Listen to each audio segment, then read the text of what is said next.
Fridge থেকে সমস্ত কিছু, বাবা কি ভারী,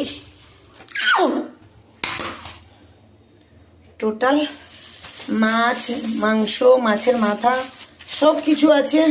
সব কিছু তোমাদের সঙ্গে আপডেট দিতে থাকবো, তোমরা দেখতে থাকো সঙ্গে। আর আজকের কি কি রান্না হচ্ছে, অনেকটাই কাজ গুছিয়ে নিয়েছি। তো কি কি কাজ গুছিয়ে নিয়েছি অবশ্যই জানো।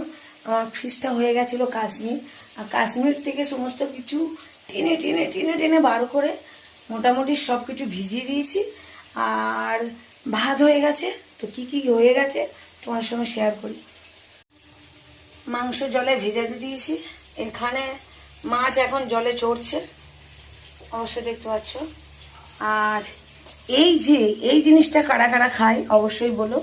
আমরা সবাই খাই আমাদের বাড়ি, শুধু আমার ছেলে বাদ দিয়ে, মানে বাবান বাদ দিয়ে সবাই খাওয়া হয়। তো এইটা পরিষ্কার করতে আমার অনেকটি সময় চলে গেছে।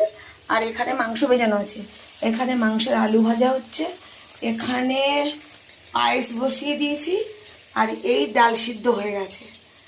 আর এখানে তো অবশ্যই তোমরা দেখেছো এর আগে কি করেছি, এখানে মশলাগুলো পুরো রেডি করে নিয়েছি।